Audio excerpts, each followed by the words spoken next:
अफगानियों का हौसले नहीं आजमाया।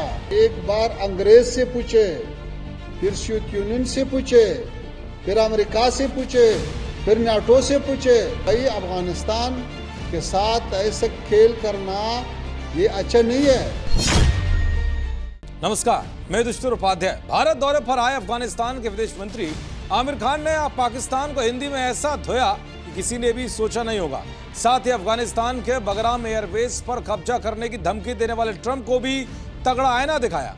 आमिर खान ने विदेश मंत्री एस जयशंकर से मुलाकात के बाद जो बातें कही, उनमें कहीं ना कहीं भारत के साथ अफगानिस्तान के मजबूत रिश्तों की झलक साफ दिखाई दे रही थी और आतंकी मुल्क पाकिस्तान को सीधा संदेश था, या तो सुधर जाओ नहीं तो अंजाम भारी भुगतना पड़ेगा। सबसे पहले आपको अफगानिस्तान के विदेश मंत्री आमिर खान की उस बात को सुनाता हूं जिसमें उन्होंने पाकिस्तान की ओर से काबुल में किए गए हमले को लेकर क्या बात कही है जो शहबाज और मुनीर के होश उड़ा देगी। काबुल में एक आवाज सुनाया, सरहदी इलाकों में जो हमारे दूर दराज इलाके हैं वहाँ पे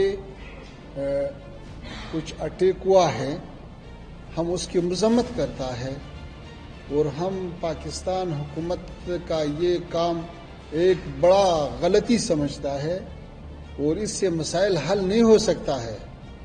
अफगानिस्तान का तारीख गवाह है कि ऐसा मसाइल जोर से हल नहीं किया सकता है। अमन आया है तो फिर लोगों को क्यों तकलीफ है? अफगानियों का हौसले नहीं आजमाया, उसको ज्यादा छेड़ना अगर लोग करता है तो वो एक बार अंग्रेज से पूछे, फिर सोवियत यूनियन से पूछे, फिर अमेरिका से पूछे, फिर नाटो से पूछे, ताकि वो आपको थोड़ा सा समझाए कि भाई अफगानिस्तान के साथ ऐसा खेल करना ये अच्छा नहीं है। यानी कि अफगानिस्तान के विदेश मंत्री ने पाकिस्तान को बता दिया है कि उसने काबुल में अटैक करके बड़ी गलती कर दी है। साथ ही उन्होंने पाकिस्तान को सीधा संदेश दिया है कि अफगानिस्तान को मत छेड़ो नहीं तो इसका अंजाम क्या होगा वो अंग्रेजों या फिर नाटो देशों से पूछो कि उनका क्या हश्र किया था। यही नहीं बल्कि विदेश मंत्री ने पाकिस्तान को भारत को लेकर भी चेतावनी दी है कि अब अफगानिस्तान की जमीन का इस्तेमाल आतंकी तंजीमों के लिए नहीं किया जाएगा।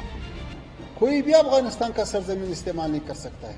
1 इंच जमीन पर किसी का कब्जा नहीं है बेदुन इमारत इस्लामी अफगानिस्तान। अफगानिस्तान में ये गुरोह और ये तंजीमें मौजूद नहीं है, उसकी वजूद ही नहीं है। ये 4 साल में मुकम्मल वो अफगानिस्तान से निकल गया या जिसके खिलाफ हमने ऑपरेशन किया उसमें खत्म हुआ।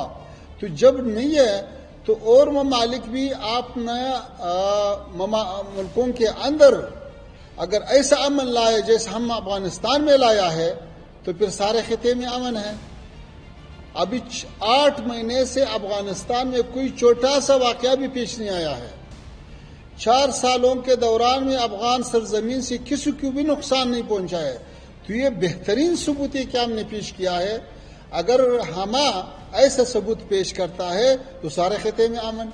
इसके अलावा बगराम एयरबेस को लेकर भी अफगानिस्तान के विदेश मंत्री ने ट्रंप को आईना दिखाया। उन्होंने साफ कहा है कि यहाँ की जनता ने कभी भी अमेरिका की सेना की तैनाती का कभी भी समर्थन नहीं किया है। अच्छा, बगराम के बारे हम ये कहता है कि अफगानिस्तान के तारीख गवाह है कि अफगानिस्तान में कभी भी कोई खारिजी जो मिलिट्री है वो वहाँ पे लोग कबूल नहीं किया है, इससे बाद भी कबूल नहीं करता है।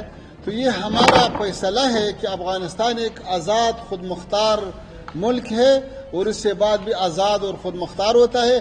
अगर ममालिक चाहिए कि हमारे साथ ताल्लुकात चाहिए तो डिप्लोमेटिक मिशन में आ सकता है, तो इक़्तिसादी मिशन में आ सकता है, लेकिन मिलिट्री के यूनिफॉर्म में हमको कबूल नहीं है। कुल मिलाकर अमेरिका के साथ ही पाकिस्तान को भी अफगानिस्तान के विदेश मंत्री ने ललकारा है। उन्होंने भारत और अफगानिस्तान के रिश्तों को ऊंचाई पर ले जाने की बात कही है जो पीएम शहबाज और मुनीर के भी होश उड़ाने वाली है। देखते रहिए जी न्यूज़। नमस्कार।